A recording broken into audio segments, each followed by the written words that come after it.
변화 유형 네 번째 조직의 변신부터 이제 또 들어가도록 하겠습니다.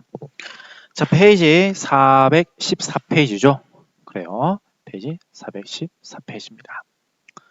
자, 이건 조직론에서 다루고 있는 건데요. 자, 우리 조직론보다 그죠? 자, HRD에서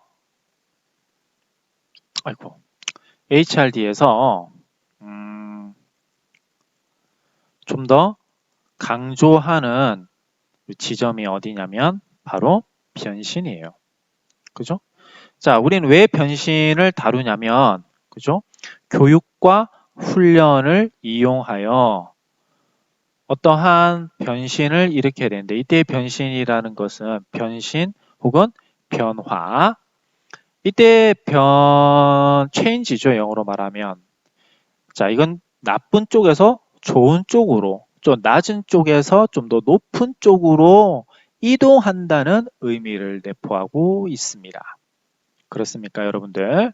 그래서 여러분, 이것은 퇴행을 얘기하는 건 아니에요. 우리가 교육과 훈련을 받았는데 퇴행했다, 좀 더 나쁘게 변신했다라고 얘기하지는 않습니다. 그래서 자, 조직론에서 보다 우리가 이 HRD 인적 자원 개발론에서 다루고자 하는 것은 바로 훈련과 교육을 받았을 때 이 조직이 어떻게 변화되어졌는지에 대한 이 조직 변화를 우리가 다루고자 하는 거예요. 따라서 이것은 조직 개발의 파트에 들어가야 하는 거죠. 자, 그렇다면 여기 한번 읽어봅시다. 414페이지. 자, 일반적으로 조직 변화 노력은 조직의 문화, 사명, 전략을 새롭게 설정하는 목적으로, 그죠? 목적으로 조직의 새로운 비전을 유기적으로 통합하는 데 중점을 둔다. 조직 변신을 위한 네 가지 방법은 조직 문화의 변화고 전략적 변화면서 학습 조직, 고성과 작업 체제이다. 이들에 대해 하나씩 살펴보도록 한다라고 되어 있습니다. 그래요. 자, 그러면 처음에 조직 문화의 변화라고 한번 생각해 봅시다. 자, 우리 조직 문화라는 것은 문화라는 것은 좀 더 장기적이고 질적인 변화를 수반하는 좀 더 거시적인 의미를 말하고요. 자, 이거와 반대로 좀 더 미시적이면서 작은 개념은 우리가 풍토라고 얘기를 합니다. 그죠? 그래서 우리가 자, 어떻게도 얘기할 수 있냐면 문화와 풍토의 관계에서 우리가 유교 풍토권이라고는 안 하죠. 유교 문화권이라고 그래요. 학교 문화라고 얘기하기보다는 학교 풍토라고 얘기합니다. 물론 학교 문화라고 얘기했을 때는 예를 들자면 고등학교 문화라면 모든 고등학교가 공히 가지고 있는 어떤 특징을 얘기한다고 할 수 있죠. 반면에 특정 고등학교에서 일어나고 있는 특색, 특징을 우리는 그 학교만의 고유한 문화 이렇게도 표현하지만 풍토라고 얘기를 합니다. 따라서 자, 이때의 문화라는 말은 좀 더 기업 내에서 가지고 있는 장기적이고 질적이며 거대한 변화를 그런 변화를 전제하고 있다는 걸 아셔야 됩니다. 따라서 우리가 이렇게도 한번 생각해 볼 수 있습니다. 그렇다면 학교와 삼성전자를 생각해 봅시다. 분명히 다르지요. 왜 다릅니까? 학교라는 것은 우리가 공적인 기관이고 교육기관인데 비하여 삼성전자라고 한다면 자, 대표적으로 하나만 제가 들고 있는 겁니다. 자, 사적인 기관이면서 이윤 추구를 하는 것으로서 추구하는 목표와 목적이 다르다는 것이죠. 공적이냐, 사적이냐, 그죠? 교육을 담당하는 기능을 하느냐 또는 이윤을 창출하는 기능을 하고 있느냐. 이 조직의 성격이 다른데 이것 때문에 뭐가 되는 겁니까? 다른 문화가 생기게 되는 거죠. 다시요. 자, 조직의 특성이 다르다라고 얘기할 수 있고요. 이런 것 때문에 뭐가 나타나더라? 조직의 문화가 달라진다라고 얘기할 수 있습니다. 물론 이거 말고라도 좀 더 작게 바라볼 수도 있어요. 어떻게 바라볼 수 있냐면 우리가 이렇게 한번 보겠습니다. 각 기업마다 추구하는 인재상이 다르다라고 할 수 있죠. 자, 그렇다면 기업마다 다른 인재상 우리 한번 잠깐 살펴보도록 하겠습니다. 자, 제가 이렇게 한번 찾아봤습니다. 뭐 복잡한 자료는 아니고요. 금융권에서 이렇게 신한하나 외환은행이 있다 해봅시다. 그죠? 자, 그러면 신한하나 외환은행이 있는데 여기서 서로 원하는 인재가 다를 것 같아요. 그죠? 자, 노란색으로 해야 되겠다. 자, 신한은행에서는 따뜻한 가슴을 지닌 창의적 열정가, 뭐 변화주도, 상호 존중, 고객 중심, 최고 지향 주인 정신, 뭐 이런 인재상을 바라보고 있네요. 자, 하나은행은 어떻습니까? 비전 달성을 위한 전문가 영역을 리더십을 경하는 리더.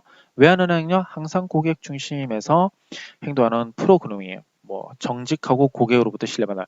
여튼 외환은행은 제가 봤을 때는 고객을 최우선 포인트로 두고 있고요. 과제로 두고 있고요.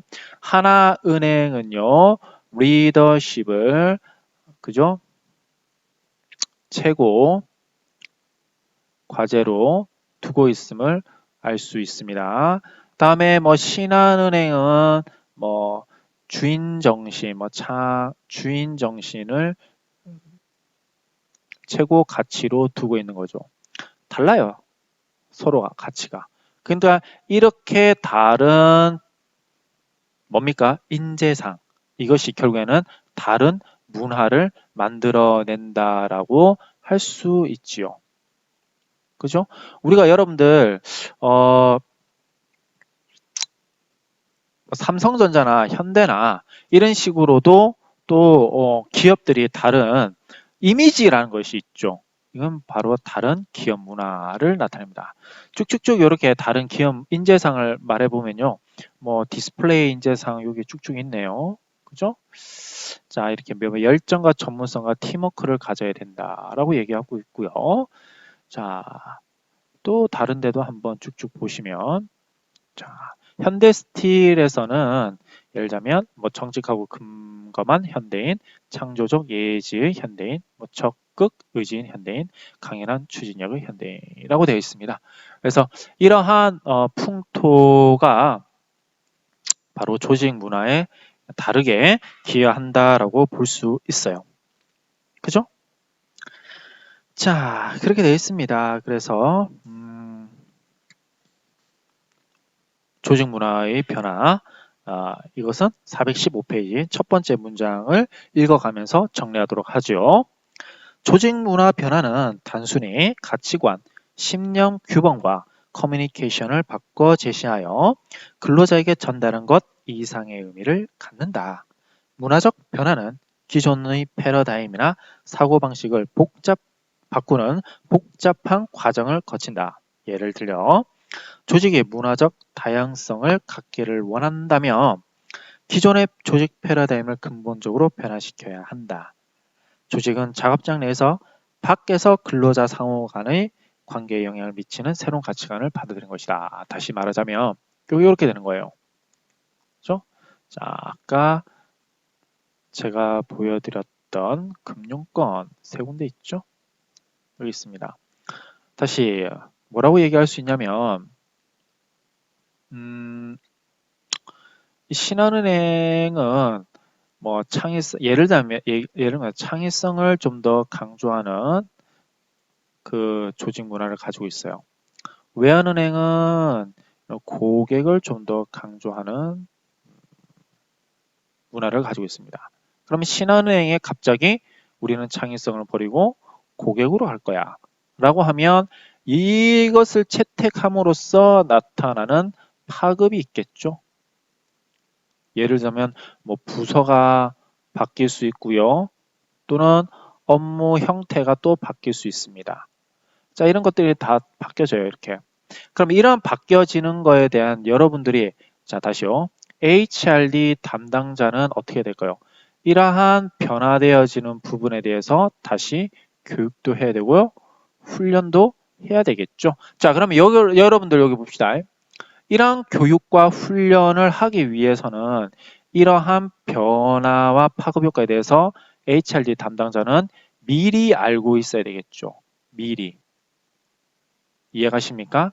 따라서 HRD 담당자가 인사부서에 있고 인사부서는 경영 파트와 굉장히 밀접하게 있을 수밖에 없는 것이 바로 이런 변화에 대해서 미연에 예측하고 대비해야 되는 그러한 직무를 가지고 있기 때문에 그런 것입니다. 이해가십니까? 오케이. 자, 이렇게 해서 우리가 조직의 어떤 문화 의 변화에 대한 이렇게 어떻게 이제 대응해야 되는지 HRD 담당자로서 대응해야 되는지에 대해서 살펴봤습니다. 자, 그렇다면 두 번째, 이건 이제 지우도록 하죠.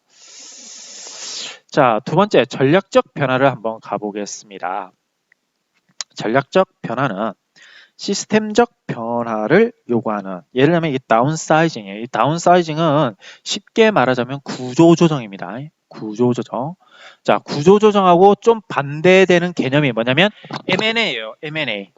그죠? 조직을 좀 확대하는 거죠. 인수 합병을 통해서요.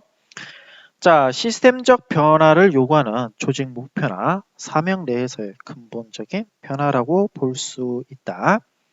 자, 그렇다면 시스템적인 변화는 무엇이냐? 그죠?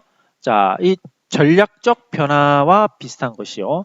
시스템적 변화를 바탕으로 한다라는 건데, 시스템적 변화는 크기, 깊이, 파급의 세 가지 차원으로 파악된다라는 것이죠. 자, 그렇다면 여기 봅시다. 자, 시스템적 변화는 크기, 깊이, 파급을 요구하는 자, 조직 목표나 사명 내에서의 근본적인 변화를 얘기합니다. 자, 그렇다면 변화의 크기는 무엇이냐?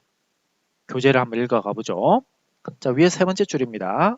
변화의 크기는 변화에 의해 영향을 받는 근로자의 수를 의미하며 제한적인 구조적 변화나 조직의 핵심 가치에 도움이 되는 변화의 정도를 변화의 깊이라고 한다. 또 변화의 파급은 얼마나 많은 조직의 기능과 위계 조직 수준이 변화에 의해 직접적으로 영향을 받게 되는지를 의미한다. 조직이 이 세 가지 변화를 함께 진행할 때 변화 과정은 더 복잡하게 된다라고 얘기하고 있습니다. 자, 그죠? 그래서 정리를 보면 변화의 크기는 영향을 받는 근로자의 수입니다. 그죠? 그래요. 이렇게 한번 생각을 해볼까요? 자, 이렇게 한번 생각을 해봅시다. 일단 조직체에서 회계부서가 있고, 그죠? 회계부서가 있고 격리부서가 있습니다. 그럼 이걸 격리부서와 회계부서를 합쳐가지고 회계 뭐 격리부서라고 예를 들자면 그렇다는 거예요. 보통은 뭐 회계부서가 격리부서를 포함할 수 있습니다. 그죠? 이렇게 할 수 있습니다. 자, 그러면 여기 보세요. 변화의 크기는 어떻습니까? 이 조직 두 군데만 영향을 받는다라고 할 수 있죠? 그죠? 자, 근데 그게 아니에요. 그게 아닙니다. 회계 격리부서를 바꾸는 게 아니라 자, 이렇게 뭡니까? 전체 조직 중에서 재정부서를 전체 다 바꾸겠다. 예를 들면 뭐 예산부서도 바꾸고 막 이렇게 다 바꾸겠다. 그러면 굉장히 변화가 커지는 거죠. 그죠? 왜냐하면 회계 격리보다 더 큰 게 뭐 재정 파트니까요. 그래요. 자, 다음에 변화의 깊이 한번 보겠습니다. 구조적 변화나 조직의 핵심 가치에 도움이 되는 변화의 정도다라는 뜻이 되겠죠. 예를 들면 이렇게 과장님, 부장님, 차장님 다 있는데 뭐 선임 다 있는데 우리가 안 써. 앞으로 우리는 이렇게 수평 조직으로 갈 거야, 팀제로 갈 거야 라고 했을 때는 뭐가 됩니까? 변화의 깊이가 굉장히 크게 바뀌는 거죠. 이 구조적 변화입니다. 굳이 이렇게 거대한 변화를 얘기하지 않더라도 변화의 깊이는 또 있을 수 있습니다. 자, 변화의 파급이 있습니다. 조직의 기능과 위계 조직 수의 변화에 지적 영향을 받게 되는 거. 다시 말하자면 회계 격리를 하나라 묶는데 여기에서 뭐 이 예를 들자면 뭐 차량 관리 같은 거 있죠. 차량 관리를 여기서 뚝 떼서 예를 들자면 뭐 자산부서에다가 예를 들자면 자산부서에다 떼어준다라고 하면 분명히 조직의 기능과 위계 조직의 변화가 있잖아요. 이럴 때는 어떻습니까? 이 부서와 이 부서 둘 다 영향을 받는다. 뭐 변화의 파급 뭐 이렇게도 볼 수 있겠죠. 근데 말씀을 드리는 바와 같이 이러한 구분을 명확하게 할 수 있을까요? 없습니다. 왜 명확하게 할 수 없냐면, 자, 변화의 크기에 따라서 깊이도 변하고 파급도 변합니다. 그러니까 요거와 이것은 서로 모두가 연결되어 있다는 거죠. 따라서 이것은 딱 하나로 나누어서 분석하기는 쉽지 않다라는 점 염두해 주시기 바랍니다. 자, 그래서 우리가 표 11-6 한번 보겠습니다. 이게 뭐냐면 조직이 그렇다면 변화를 하게 되는 원인은 무엇이냐? 그죠? 그렇잖아요. 여기 변화가 되는데요. 그럼 여기 가보겠습니다. 변화의 원인은 무엇이냐면 여기서는 자, 경제적 압박 때문에 그렇더라. 그럼 경제적 압박은 뭐냐? 치열한 경쟁이 있을 수 있고요. 자, 투자자들의 기대에 따라 변할 수도 있고요. 노동자의 변화가 있을 수 있고요. 기술의 발전 때문에 변화가 있을 수 있는 것이죠. 자, 다음에 새로운 법률과 규칙 때문에 또 변할 수밖에 없고요. 금융시장의 변화. 지금 금융시장의 변화라고 하면 여러분 어렵게 생각하지 마시고요. 간단하게는 뭐 예를 들자면 인플레이션이더라. 뭐 이런 것들 생각해 주시면 뭐 되죠. 지금 뭐 코로나 때문에 우리가 뭔가 한 1인당 국민들에게 얼마씩 경제 지원을 해주고 있죠. 이런 것도 어떻게 보면 금융시장의 변화라고 할 수 있어요. 인플레이션인데 뭐 가장 대표적으로는 또 이자율 뭐 이런 것들을 들 수 있죠. 이런 것들 때문에 이제 조직이 외부적인 압박을 받게 되어서 변할 수밖에 없더라라는 겁니다. 그래요. 자, 그 다음에 세 번째 한번 가보죠. 학습 조직인데요. 이 학습 조직은 조금 철진한 개념일 수도 있지만 그래도 굉장히 여러분들이 조금 알고 계셔야 되는 개념들입니다. 자, 학습 조직. 제가 이렇게 별표를 쳐드릴게요.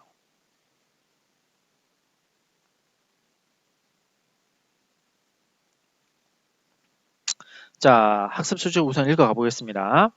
초기 TQM과 연속적인 향상 프로그램의 성공은 학습 조직으로의 변화를 유도하는 계기가 되었다. 성공적인 TQM 기법의 주요 내용 중 하나는 업무 과정에 관여하는 모든 직원에 대한 학습을 강조하는 것이다 라는 것이죠. 당연하지 않습니까 여러분들? 왜 이게 학습 조직이 왜 TQM에서 나왔을까요? 자, 다시 봅시다. 우리가 이렇게 조직이 있습니다. TQM은 관리자들이 각 부서한테 이렇게 관심을 가지고 있는 거죠. 이게 그죠? 관심을 가지고 있으면서 이 부서는 다시 봐요. 이렇게 관심을 예를 들면 자 영업부서라고 합시다. 이렇게 합시다. 자 여기 영업부서가 이렇게 있습니다. 영업부서가 이렇게 관심을 받고 있어요. 이렇게 그죠? 영업부서 이렇게 있습니다. 그럼 요 자체 내에서 질적인 향상을 끌어올려야 되거든요. 그죠? 자, 질적인 향상을 끌어와야 되는데 우리 여기서 여기 예를 들자면 요 부서가 HRD 부서입니다. 인사부서. 예를 들자면 이렇게 교육과 어떻게 보면 훈련을 이렇게 해줍니다. 교육과 훈련 프로그램을 서비스를 제공해줘요. 근데 요 파급 효과는 그렇게 크지가 않다는 거죠. 어디 내에서? 이 조직 내에서는요. 그렇다면 어떻게 해야 되냐?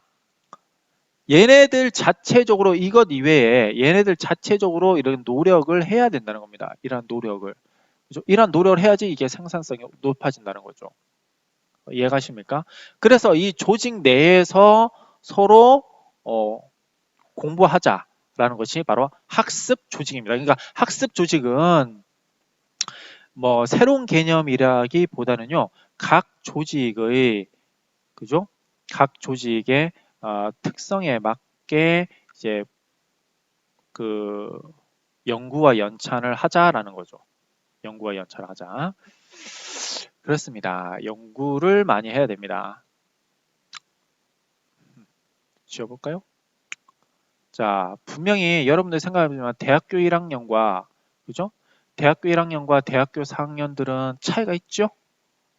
우선 배우는 과목도 차이가 있고 또 생각의 깊이와 폭과 또 관심거리도 다 차이가 있습니다. 물론 개별적인 차이도 있겠지만 그 조직으로 평균적으로 보면요. 그래서 1학년에 맞는 트렌드 혹은 성격에 맞게 서로 어떤 문제점에 대해서 해결책을 마련해 나가는 어떤 학습 시스템이 있을 겁니다. 그죠? 그게 바로 학습 조직이에요. 계속 가보겠습니다. 자, 관리자나 근로자 모두, 그럼 TQM 초기 기법에서 학습 조직은 관리자나 근로자 모두 향상을 위해 일반적인 의사소통 능력을 키우고 새로운 수단과 기술을 배우며 업무 실적 향상을 위해 솔선수범하는 법을 배우기를 요구합니다. 자, 이렇게 쭉쭉쭉 해 나간다는 것이죠. 그래서 1990년대는요, 자, 우리 팀에서 학습 조직을 만들어서 하자라는 것이 있었는데, 자, 운영하자는 게 자체적으로 창업 동아리 같은 거, 뭐 그런 것들이 있었는데요. 쉽게 말하면 학습은 뭐 기업 내 동아리 이렇게 보시면 창업 동아리 말고 기업 말고라도 기업 내 뭐 동아리 이런 것들이 있습니다. 자, 그렇다면 한번 여기 학습 조직의 정의와 학습 수준 읽어봅시다. 학습 조직이랑 끊임없이 조직 역량을 실험하여 향상시키고 증대시킬 수 있도록 모든 구성원들이 문제를 파악하고 해결하는 데 관여하는 조직을 의미한다.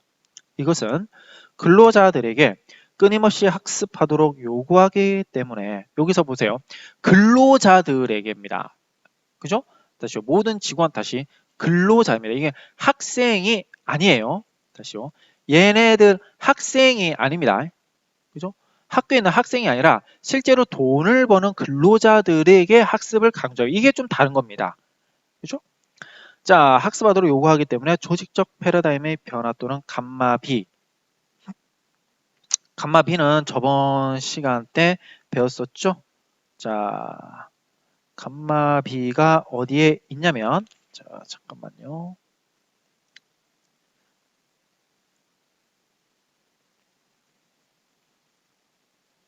감마비가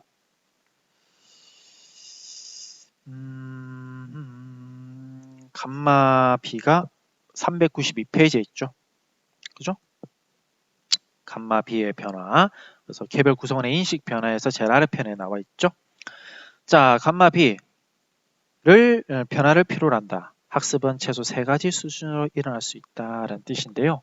뭐 이건 하나의 예시일 뿐이고 다양하게도 일어날 수 있습니다. 예를 들자면 자, 오늘 교재에 제시되어 있는 3가지 수준에서의 학습은 자, 단순 반복 학습이 있을 수 있고요.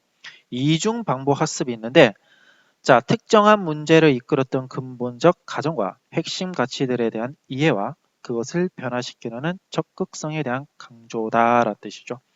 이게 이중 반복이에요. 다시 이게 쉽게 여러분들 이렇게 생각하시면 됩니다. 자, 단순 반복은 그냥 가르쳐준 대로 외우는 거예요. 근데 이중 반복 학습이라는 것은요, 쉽게 말하면 가설 검증 과정이 들어가요. 내가 어떤 현상을 관찰하고 거기에서 가설을 뽑아내요. 이까지가 1차 학습이고요. 가설을 검증하는데 통계적 방법을 씁니다. 물론 실험, 실습, 관찰이 들어가고요. 자, 이러한 관계가 바로 2차 학습이에요. 그래서 이중 반복 학습입니다. 가설 설정이 맞는지 틀린지를 보는 것을. 자, 이중 반복 학습 이에 2차 학습이 있습니다. 그죠? 자, 2차 학습은 조직의 단순 반복과 이중 반복 학습을 향상시키면서 학습 관수 문제가 저절로 해결된다. 뭐 외우면서 가설 검증하는 이런 왔다 갔다 하면서 문제 해결의 과정을 학습하게 되는 걸 우리가 2차 학습이라고도 한다는 것이죠. 자, 그러면 학습 조직의 자, 우리 419페이지 한번 봅시다. 학습 조직을 촉진하는 조직의 특징 한번 가봅시다. 그래요. 자, 전문가들은 무엇이 조직 내 학습을 촉진하는지에 대한 견해를 제시한다. 학습 조직의 특징으로는 협력적인 구조, 지식 정보 시스템, HRM 가능해. 이때 HRM이라는 것은 자, 인사 관리 시스템을 얘기합니다. 뭐 우리가 채용에서부터 은퇴에 이르기까지 뭐 상도 받고 벌도 받을 수 있고요. 또 한편으로는 승진도 하고요. 그죠? 또는 전보도 할 수 있고 전보도 할 수 있습니다. 이런 모든 인사에 관한 것들을 우리 HRM이랍니다. 자, 그 중에서 우리가 지금 인적 자원 관리가 아니라 인적 자원 개발은 바로 교육과 훈련 부분을 뽑아낸 거죠. 이것은 우리가 첫 시간에 인적 자원 개발론의 어떤 정의를 공부할 때 배웠던 겁니다. 조직 문화 리더십의 5가지를 일반적이라고 보고 있다라는 뜻입니다. 그러면 여기 한번 써보죠.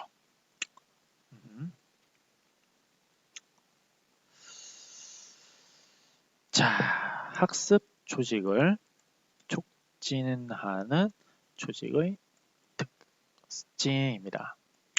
자, 첫 번째는요, 협력적인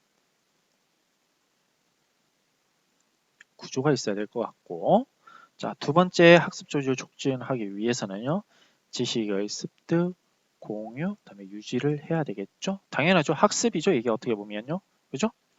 자, 다음에 HRM 관행이 있습니다. 대문자로 써볼까요?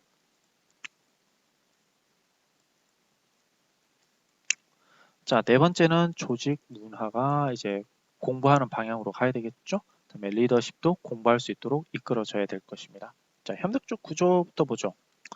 학습 조직의 주요 특징 중에 하나는 관리자와 근로자를 분리하는 위계 조직의 장벽을 해소하거나 뭡니까? 제거하는 거다. 다시 말하자면 위계성을 제거하는 거죠. 우리가 뭐 라떼는 이라고 말하죠. 그죠? 그래서 뭐 예를 들자면 라떼는 뭐 이런 것들이 있죠. 그죠? 과거의 행태를 버림으로부터 시작되는 거죠. 누가? 상급자가. 그죠? 자, 이 장벽 대신에 학습 조직은 자율경영팀과 사내 부분 교차팀을 운영하여 사내 부분 교차팀이라는 것은 그죠? 뭐 태스크 포스, 프로젝트 팀 이런 겁니다. 쉽게 말하자면. 자, 운영하여 더 협력적인 구조를 만들어 봤다. 팀들은 정보를 공유하고 보급하는 자연스러운 환경을 말한다. 그래서 협력적 구조가 되는 것이죠. 넘겨봅시다. 420페이지에 이제 지식의 습득, 공유, 유지가 또 학습 조직의 특징이더라라는 겁니다.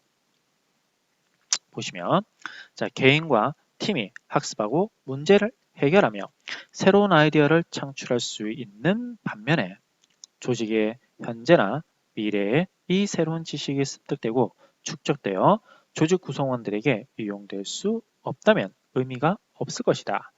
지식 경영에 대한 관심이 크게 증대되고 있으므로 학습 조직을 만들기 위해서 경영자는 지식을 공유하고 유지하도록 촉진하는 구조와 업무를 만들어야 한다라고 되어 있습니다.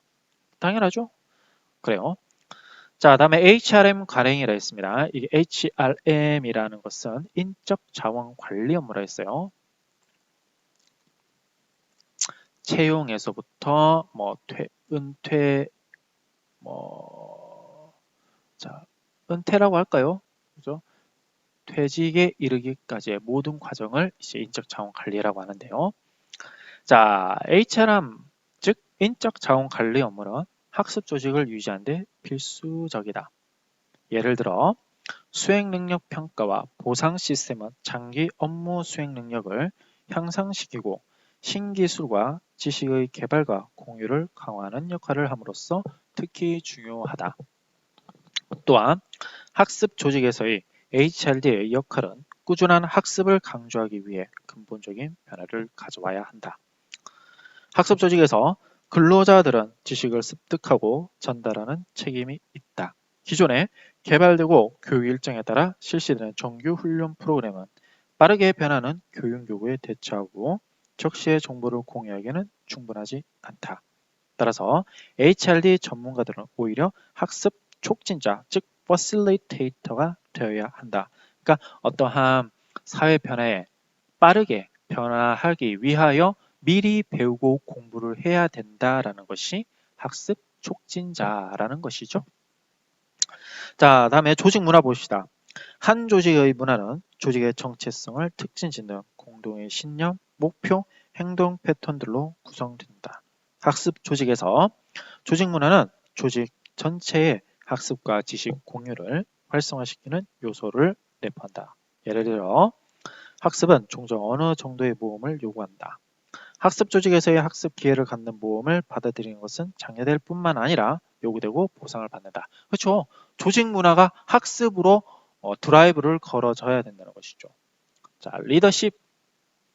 학습 조직에서의 지도자의 역할은 매우 중요하다. 왜냐하면 공부하도록 이끄는 그 리더가 있는가 하면 그렇지 않은 리더가 있는 것이죠.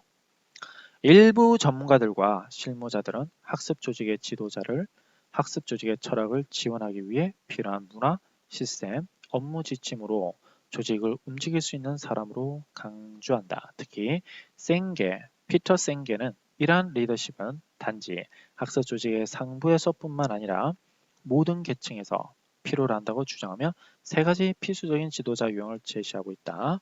뭐 그렇죠. CEO 리더십, 뭐 변화 관리자, 내부 네트워크 형성자, 뭐 공동체 건설자, 뭐 이런 말을 하고 있습니다. 그래요. 그래서 학습 조직 모델은 생계에 의하자면 시스템 사고 학습 조직 모델이 자, 표 11-8에 나오죠. 그죠? 뭐 공유 비전과 사고 모형과 개인적 숙련, 팀 학습, 시스템적 사고. 뭐 그렇게 있고요. 학습 관점, 학습 조직 모델은 뭐 페들러 등에 의해서 뭐 그림 11-5에서 제시가 되고 있습니다. 통합적인 것은 자, 윈킨스 앤드 머스의 학습 모델은 그림 11-6에서 쪽쪽 나오고 있죠. 좋아요. 자, 이렇게 한번 보시면 될 것 같고요. 자, 우리가 학습 조직은 이렇게 한번 그냥 다른 건 아니고요. 그냥 기업 내에 공부하는 팀, 뭐 동아리 같은 것들이다 보시면 이런 것도 이제 어떻게 뭐 학습 조직이죠.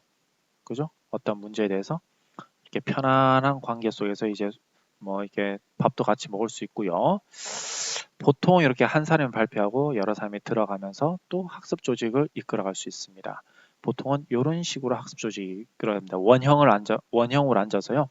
수평 조직에서 이제 일단 같이 서로 알아가는 연찬하다, 뭐 세미나하다, 막 이렇게 알아두시면 편할 것 같습니다. 자, 고성과 작업 체제가 나옵니다. 한번 읽어보면서 넘어가도록 하겠습니다. 고성과 작업 체제는 꾸준하게 향상 활동에 참여했던 회사들의 경험으로부터 나온 또 다른 접근법이더라 라는 거죠. 오늘날 높은 성과를 보이는 작업장을 만드는 요인이 무엇인지에 대한 보편적인 설명은 없다. 일반적으로 자, 고성과 작업 체제는 앞서 논의된 변화 전략들이 함께 연계되는 다양한 면을 가지고 있다라는 뜻이에요. 자, 그래서 427페이지에 봅시다. 개파트는 두 번째 줄부터 나오죠. 자, 고성과 체제를 8가지 핵심 원칙들로 설명하였다. 그죠? 자, 고성과 작업 체제는 조직의 경쟁 전략과 결합되어 있더라. 자, 다시요. 이거 같은 경우는 제가 조금 정리를 해 두시는 게 좋을 것 같습니다. 왜냐하면 성과가 이렇게 하면 성과가 잘 나온다라는 말을 내포하고 있기 때문에 우리가 한번 용어만이라도 알아두시면 좋을 것 같기 때문에요. 조직의 경쟁 전략. 이때 경쟁 전략은 나쁜 쪽이 아니라 긍정적인 경쟁 전략입니다. 그죠? 서로 폄하하는 것이 아니라 좋은 점을 서로 보고 배우려고 하더라라는 것입니다. 그죠? 자, 분명한 어떤 목표와 성과는 고객 지향적이더라라는 뜻이 되겠죠? 당연하죠. 기업의 이익을 창출해야 되니까요. 이때의 고객은 내부 고객일 수도 있습니다. HRD 담당자한테 있어서는요. 자, 업무는 생산품과 서비스를 창조하는 과정에서 체계화 된다라고 할 수 있고요. 자, 고성과 체계는 관련된 능력과 능력별 조편성과 결과물의 관리를 포함하고 있습니다. 자, 다음에 다섯 번째는요. 조직은 뭐를 가지고 있어야 되냐면, 그죠? 조직은 자, 작업 과정과 관련된 주인 의식 또는 문제 해결 능력 학습을 증대시킨다라는 뜻이에요. 여섯 번째는 자, 작업장 구조와 시스템은 촉진적 관점, 책임성 또는 순환시간 반응을 촉진한다. 이 촉진한다라는 말은 자극을 받아서 좋은 쪽으로 나아간다라는 뜻이에요. 그죠? 제 쪽에서 빨리 나아간다는 뜻이 아닙니다. 여기서는. 그죠? 자, 제 쪽에서 하는 것이 아니라 여기서는 뭐 긍정적인 쪽으로 기밀하게 빨리 나아간다. 이렇게 알아주세요. 협동과 신뢰와 상호 지원의 특징을 가지고 있고요. 전략적 변화 관리가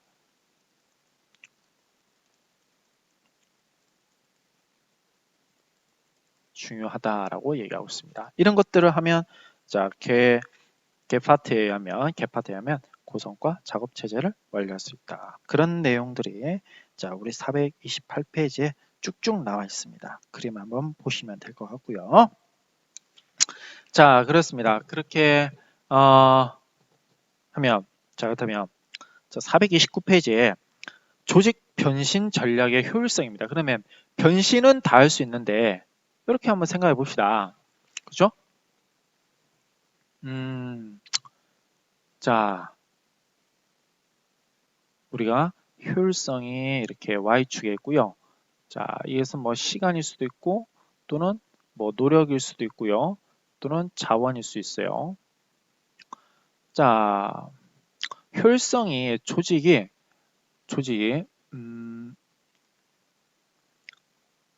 여기 있습니다. 그죠? 자, 시간은 시간은 아니겠죠? 미안합니다. 시간 아니에요. 자, 여기 봅시다. 노력은 이 정도 하고요. 효율성도 이만큼 나왔어요. 그런데 이것이 이렇게 올라갈 수 있도록, 그죠?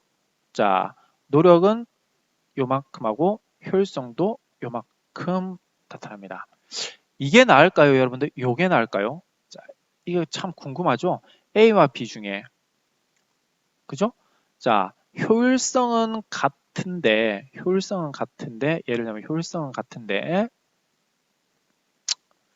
자, 노력은 요만큼 하고요. 노력은 요만큼 합니다. 그러면 이게 더 나은 거죠. 이게요. 그죠? 노력을 적게 하면서 보시면 알겠지만 노력을 적게 하면서 효과성이죠. 그죠? 효과성은 더 늘어나는 거죠. 뭐 효율성이 되고요. 효과성이 되고요. 자, 요렇게 되는 거. 그럼 이게 이제 어떻게 된 거야? 요렇게 올라갈 수 있도록 변화해야 되는 거죠. 그것이 뭐가 된 거야? 효율성이죠. 다시요. 변화는 A로 할 수 있고요. 변화는 이렇게 B로도 갈 수 있는데 B보다는 A가 훨씬 더 효과적인 거죠. 왜냐면요. 노력과 자원을 그만큼 덜 쓰니까요. 그죠? 자, 노력과 자원, 자, 비용은 줄어들면서 그 나오게 되는 benefit은 커지는 거. 이게 효율성이잖아요. 그죠? 자, 그러면 조직 변화, 조직 변신하는 데도 있어서도요. 우리가 뭐 하더라? 아무 때나 하는 게 아니라 조금 효율적으로 변화돼야 된다라는 것인데, 자, 그러기 위해서는 어떻게 해야 되느냐라는 것이 또 429페이지에 나오고 있는 것입니다. 그래서 자, 성공적인 조직 변신 전략이 가져오는 효율성에 대해서는 알려진 것이 많지 않다. 그러나 성공적인 조직 변신은 신념이나 원칙을 제시하고 조직의 목표를 설명하고 조직의 임무를 완수하는 방법을 규정 짓는 조직적 비전을 명확하게 하는 것이다 라고 쭉쭉 나와 있습니다. 그죠? 그래서 여기서 좀 중요하게 다룬 것이 또 강력한 리더십이라고도 얘기를 하고 있는 거네요. 자, 그래서 429페이지 마지막에 보시면 조직 변신 설계와 HRD 담당자의 역할 이 같은 경우는 여러분들이 한번 생각을 해보시기 바랍니다. 그죠? 자, 결국에 우리가 배우는 우리가 이 조직 개발을 배우는 이유는 바로 HRD 담당자의 역할이 무엇인지를 알아야 되기 때문에 그런 거죠. 자, 이렇게 함으로써 우리가 인적 자원 개발론의 조직 개발을 다 한번 다뤄봤습니다. 굉장히 어렵죠? 어렵습니다. 자, 여러분들 모르는 거 있으면요. 언제든지 댓글 달아주시면 아는 한, 최대한 빠르게 여러분한테 답변해 드리도록 하겠습니다. 오늘도 고생 많았습니다. 행복한 하루 될 수 있도록 하시고요. 자, 다음 시간에 보도록 하겠습니다. 고생했습니다.